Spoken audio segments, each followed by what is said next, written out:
मुक्तागिर चतुर्मास के बाद विहार हुआ। दीपावली के बाद यानी चतुर्मास हुआ था सन 80 में मुक्तागिरी, और उसी समय मुनि श्री क्षमा सागर जी की दीपावली के दिन हो गई इलक दीक्षा। छुल्लक से क्या बन गए थे वे? इलक। तो पहले वो छुल्लक थी तो दुपट्टा ही था, और क्षमा सागर जी इलक बन गए। सुधा सागर जी वगैरह, परम सागर, भाव सागर यानी सरल सागर जी महाराज ये लोग थे, तो ये छुल्लक जी थे उस समय। तो इनका तो उस समय की है कि मुक्तागिरी से अचानक व्याचर्षि का दोपहर में बिहार हो गया, लोग समझ नहीं पाए और रास्ता पकड़ लिया मोरसरी की ओर।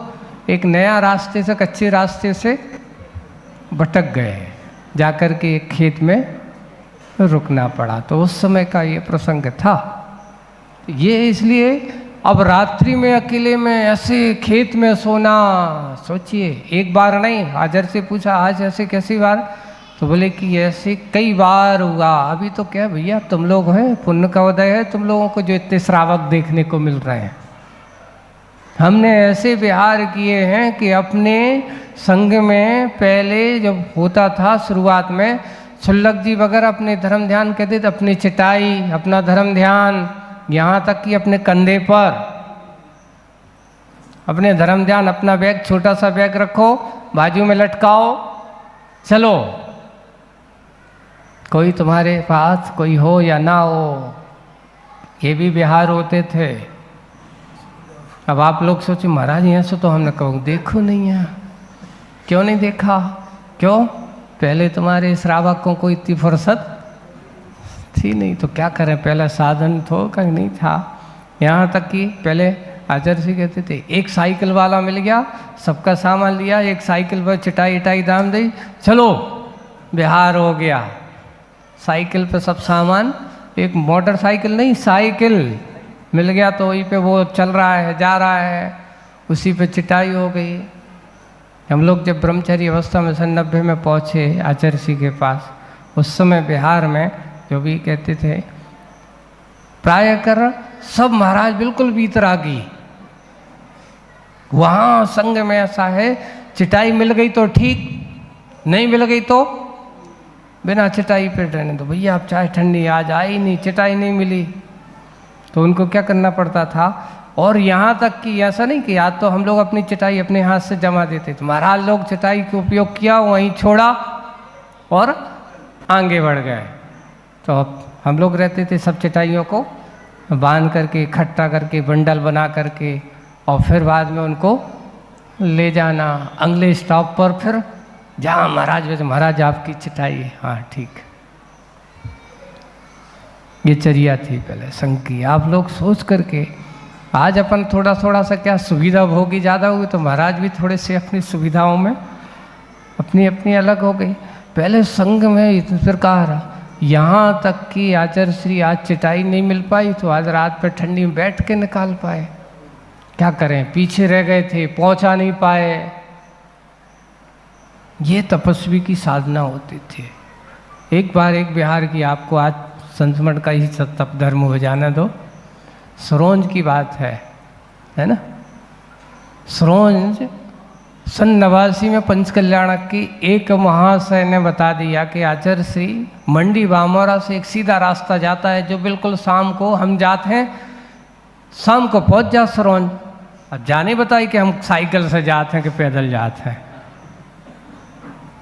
हम तो शाम को पहुंच जाते हैं। तो बिल्कुल कहाँ से, सीधा रास्ता है। अब जाते थे साइकिल से, और क्या कह दिया, हम शाम को पहुंच जाते हैं। अब हुआ ये कि कच्चा रास्ता था, रखा दिया। वो कम से कम 30-35 किलोमीटर का रास्ता था। शाम को आचार्य जी 1 बजे सामयिक करके निकले, रास्ता चलते जा रहे, चलते जा रहे, कहीं 20-22-25 किलोमीटर। भैया कहाँ? और साथ साथ एक जो पीछे रह जाएं तो ऐसा भी नहीं, पगडंडियाँ बहुत सारी थीं, तो महाराज पीछे वाले तरह तरह के भटक गए। हम लोग भी एक उस समय पैदल ही चलते, तो हम लोग भी, और उस दिन संयोग से ये होगा कि सामान कुछ करते हुए हम पीछे रह गए। अब ब्रह्मचारी अवस्था सब कुछ सामान, तो पीछे वाले संघ के साथ चल रहे थे, जाकर के मिले तो कुछ महाराज हम लोग घूम फिर करके पहुंच गए मेलुआ चौराहे, कुछ लोग पहुंच गए और गांव में बहुत सारे गांव। एक महाराज और एक छुल्लक जी की तो दशा तो ये कि रास्ते में कहीं जगह नहीं मिली, फिर रोड था, रोड के नीचे पाइप था, जो पुलिया जो होती ना पुलिया, कहाँ जाए, ठंडी का समय है तो पुलिया के नीचे ही। तो इस प्रकार का देखिए तपस्वियों के तपादि की साधना और उनकी आराधना चलते चलते चलते चलते ये होता है कि हम अपने आप को सोचें।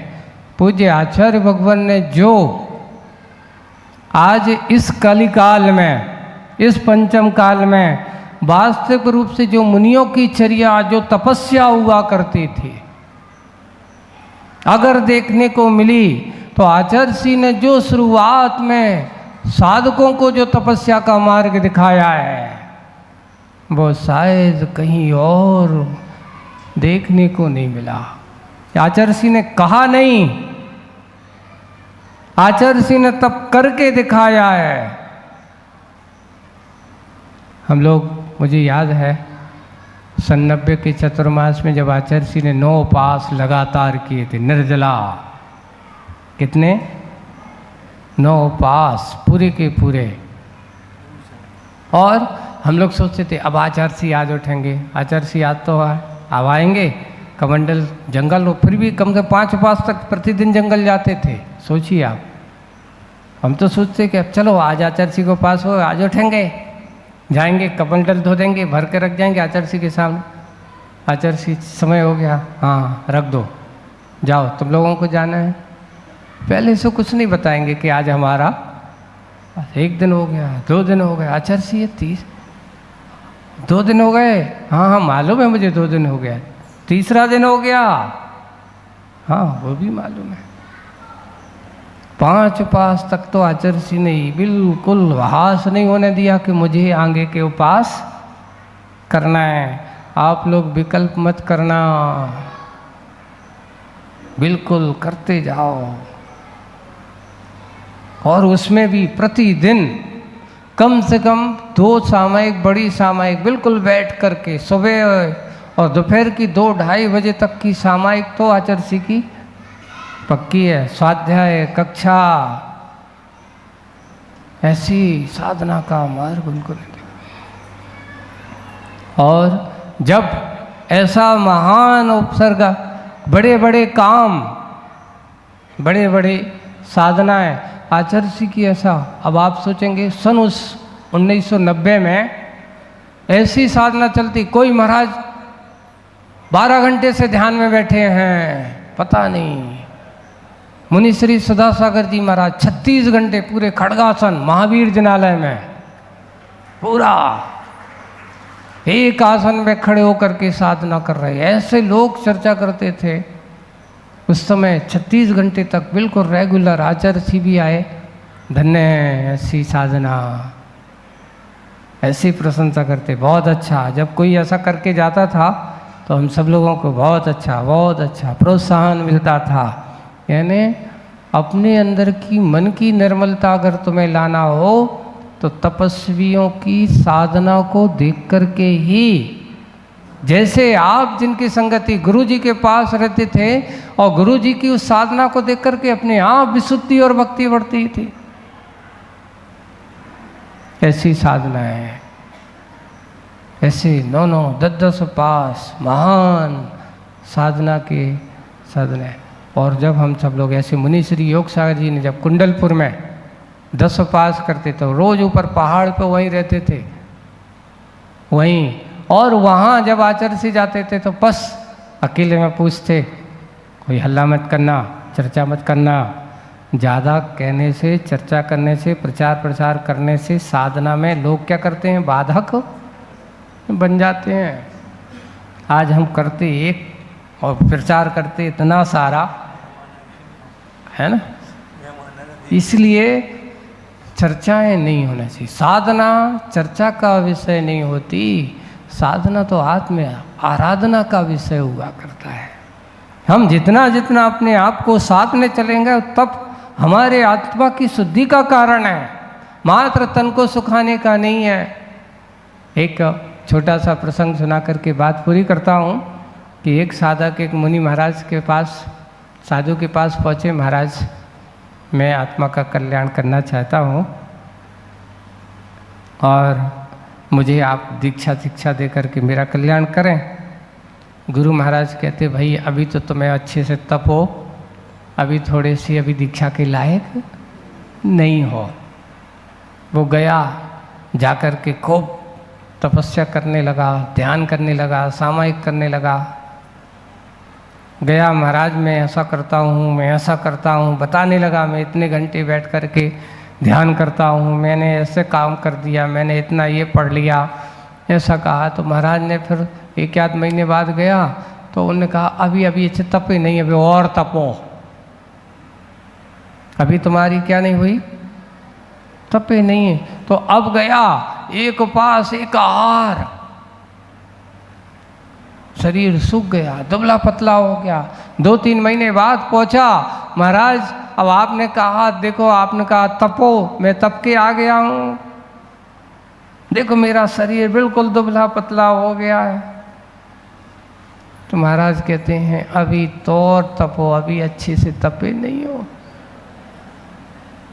अब तो क्या हुआ, 2-2 उपास करने लगा। अभी एक उपास एक आहार करता था, अब तो ये दशा हो गई कि चमड़ी और बिल्कुल ऐसी हड्डियां दिखने लगी, आंखें बिल्कुल ऐसी घुस गईं।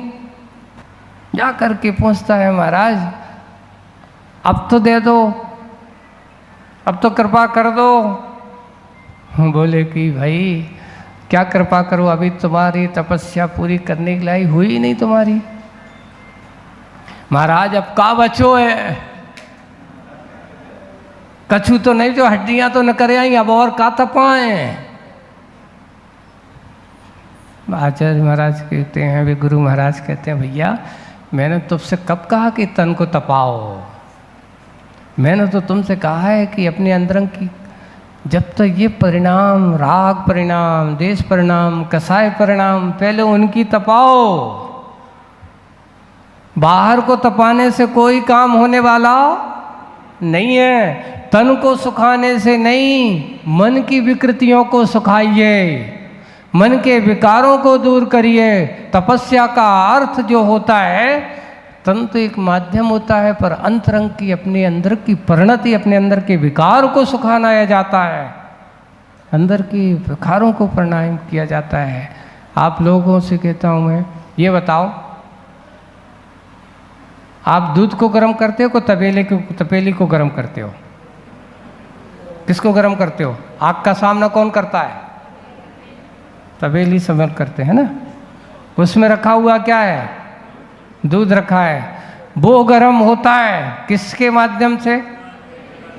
अगर वो ना हो तो क्या वो गर्म होगा? नहीं होगा। बंधु ये ध्यान रखना, ये मनुष्य पर्याय वो तुम्हारी तपेली के समान है, और उसमें तुम्हारी आत्मा कैसी है? दूध के समान है। अब उस दूध को निर्मल बनाए रखना है, उसके दूध को सुरक्षित रखना है, निर्मल परिणाम रखना है, तो आपको किसको तपाना पड़ता है?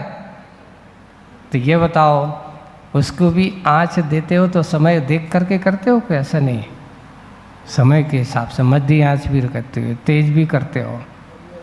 ऐसे ही ये उपवास आदि जो होते हैं, अपने तनीन की साधना को ऐसे उपवास नहीं करना कि जो तुम्हारे अंदर के परिणाम में मलिनता ला दे, संकलेश ला दे।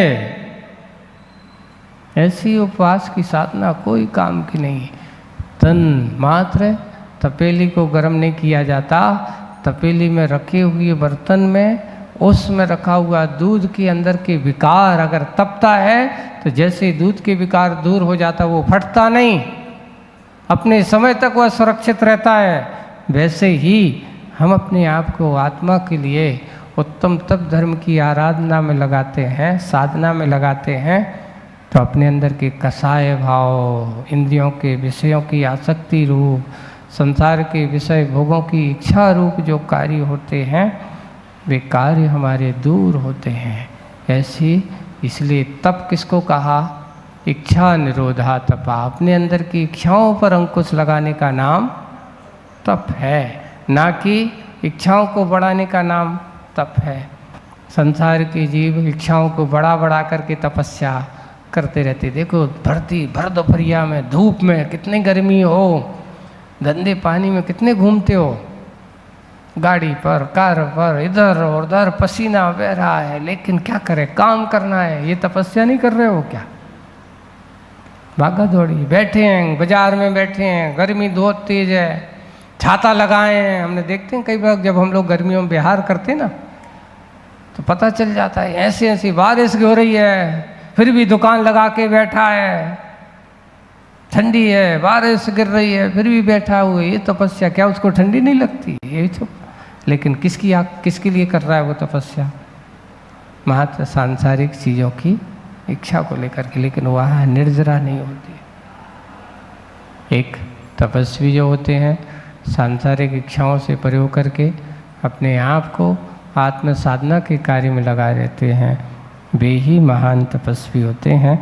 हम सब लोगों के लिए ये जीवन मिला है बंधुओं, ध्यान रखना। ये मनुष्य पर्याय कहने को तो कुछ नहीं है, लेकिन इतना कहूँगा जैसे कल्प वृक्ष से जो मांगो वो मिलता है ना? जो चाहो अपन क्या मिल जाता है? कल्प वृक्ष से। मनुष्य पर्याय तुम्हारे लिए कल्प वृक्ष की भांति है। बस मांगो, क्या मांगे? मन से अगर तुम्हारे अच्छे भाव हैं, अच्छे परिणाम हैं, तो तुम कुछ प्राप्त कर सकते हो, और नहीं है तो आया जीवन चला गया, कुछ भी हाथ लगने वाला नहीं है। हम इसको किस रूप में प्राप्त करें? आचार्य भगवान कहते सार्थक करो, धन्य करो अपना जीवन। अच्छे है, कम से कम हम पुण्यशाली हैं कि जो इस भाव में अपना विवेक जाग गया, अपने अंदर के भाव जाग गए, जो संसार के विषय कसायों से बच करके हम इस मोक्ष मार्ग पे अच्छे से लग गए। इसलिए अपने आप को सौभाग्यशाली समझना चाहिए। इस सौभाग्य को दुर्भाग्य में परिवर्तित मत करना। जितना बन सकता है अपने जीवन को संयम तप की साधना में लगा करके अपने जीवन को धन्य करना। जो ऐसा कर लेता है वे तपस्वी महान हैं, धन्य हैं वे महान मुनिराज जिन्होंने अपने तन को सार्थक बनाया। ऐसे वे मुनिराज जिन्होंने तप धर्म को स्वीकार करके अपने आप की आत्मा को शुद्ध बनाया। ऐसे मुनिराज के चरणों में बारंबार नमोस्तु करते हुए यही भावना बात है कि हम भी ऐसा करते हुए अपने अंजल को प्राप्त करें। बोलिए परम पूज्य आचार्य गुरुवर